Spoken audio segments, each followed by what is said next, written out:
CUSAT CAT 3 year LLB entrance എക്സാമിനേഷൻ്റെ cut off rank details ആണ് നോക്കുന്നത്. 2022 കട്ട് ഓഫ് റാങ്ക് ഡീറ്റെയിൽസ് ആണ് ഈ വീഡിയോയിൽ നോക്കുന്നത്. അപ്പോൾ കഴിഞ്ഞ വർഷത്തെ കട്ട് ഓഫ് ഡീറ്റെയിൽസ് നമ്മൾ നേരത്തെ തന്നെ ചെയ്തിട്ടുണ്ടായിരുന്നു. ആ വീഡിയോ കാണാത്തവർ ആ വീഡിയോയുടെ ലിങ്ക് ഡിസ്ക്രിപ്ഷനിൽ കൊടുത്തിരിക്കാം, അതൊന്ന് കണ്ടു നോക്കുക. അപ്പോൾ നിങ്ങൾ കട്ട് ഓഫ് റാങ്കിൻ്റെ ഡീറ്റെയിൽസ് നമ്മൾ നോക്കുന്നത് നമുക്ക് ഏകദേശം എത്ര റാങ്കിനുള്ളിലാണ് അഡ്മിഷനൊക്കെ കിട്ടുന്നത് എന്നറിയാൻ വേണ്ടിയിട്ടാണ്. അപ്പോൾ 3 ഇയർ LLBയുടെ പൊതുവേ അങ്ങനെ നമുക്ക് സൈറ്റിൽ അവൈലബിൾ അല്ല.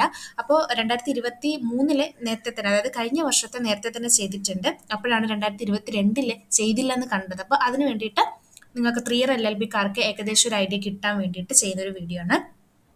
2022 3 ഇയർ LLB എൻട്രൻസ്, അതായത് കുസാറ്റിന്റെ LLB എൻട്രൻസ് എക്സാമിനേഷൻ കഴിയുമ്പോൾ ഓരോ കാറ്റഗറിക്കും എത്ര റാങ്ക് വരെയാണ്, റാങ്കാണ് നമ്മൾ നോക്കുന്ന, മാർക്കല്ല, എത്ര റാങ്ക് വരെയാണ് ഓരോ കാറ്റഗറിയിൽ നിന്നും എത്ര റാങ്ക് വരെയാണ് അഡ്മിഷൻ എടുത്തിരിക്കുന്നത് എന്ന് നോക്കുകയാണ്.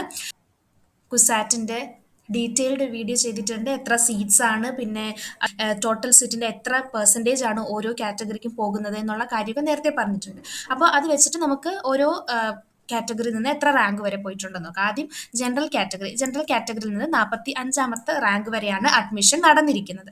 പിന്നെ ഓൾ ഇന്ത്യ കോട്ടയാണ് AIQ, അതിൽ 57ാമത്തെ റാങ്ക് വരെയാണ് അഡ്മിഷൻ നടന്നിട്ടുള്ളത്. ETB എന്ന് പറയുന്നത് ഈഴവ തീയ ബില്ലവ, ഈ ഒരു കാറ്റഗറിയിൽ നിന്ന് 100ാമത്തെ റാങ്ക് വരെയുള്ള അഡ്മിഷനാണ് നടന്നിട്ടുള്ളത്. മുസ്ലിം category 77, LCC Latin Catholic including Anglo Indian ആണ് 76ാമത്തെ റാങ്ക് വരെ. അതുപോലെ KSC എന്ന് പറയുന്നത് കേരള ഷെഡ്യൂൾഡ് കാസ്റ്റ്, അത് 109ാമത്തെ റാങ്ക്. ഇതിൽ നമുക്ക് എത്ര കാറ്റഗറീസിനാണ് റിസർവേഷൻ ഉള്ളത് എന്നൊക്കെ നമുക്ക് നേരത്തെ തന്നെ നമ്മുടെ പ്രോസ്പെക്ടസിൽ പറഞ്ഞിട്ടുണ്ട്. അപ്പോൾ ഇതിനകത്ത് ചില കാറ്റഗറീസിന്റെ പേര് കണ്ടില്ല എന്ന് വിചാരിച്ചിട്ട് നിങ്ങൾ എന്തുകൊണ്ടാണ് നടക്കാത്തത് എന്നുള്ളൊരു സംശയം വരും. അത് ആ ഒരു കാറ്റഗറിയിൽ നിന്ന് അഡ്മിഷൻ ഉണ്ടായിട്ടുണ്ടാവില്ല, അതുകൊണ്ടാണ് അങ്ങനെ ഓരോ കാറ്റഗറി. ഇപ്പം ഇതിൽ തന്നെ ഇപ്പോൾ KST കേരള ഷെഡ്യൂൾഡ് ട്രൈബ്സ് ഉണ്ട്. അപ്പോൾ ആ ഒരു കാറ്റഗറിനകത്ത് കാണിക്കുന്നില്ല. അതിൻ്റെ കാര്യം ചിലപ്പോൾ ആ ഒരു കാറ്റഗറിയിൽ നിന്ന് അഡ്മിഷൻ നടന്നിട്ടുണ്ടാവില്ല. അപ്പോൾ ആ ഒരു കാര്യമാണ് ആ ഒരു കാറ്റഗറീനെ ഇതിനകത്ത് കാണിക്കാത്തത്. അപ്പം അഡ്മിഷൻ നടന്നിട്ടുണ്ട്, അതായത് എല്ലാ കാറ്റഗറിക്കും റിസർവേഷൻ ഉണ്ട്. എല്ലാ കാറ്റഗറി ഉൾപ്പെട്ടവർക്കും അഡ്മിഷൻ നേടാൻ പറ്റും. ഏതെങ്കിലും പെർട്ടിക്കുലർ കാറ്റഗറിയിൽ നിന്ന് ആരും തന്നെ അഡ്മിഷൻ എടുത്തിട്ടില്ലെങ്കിലാണ് ആ ഒരു കാറ്റഗറി കാണിക്കാത്തത്.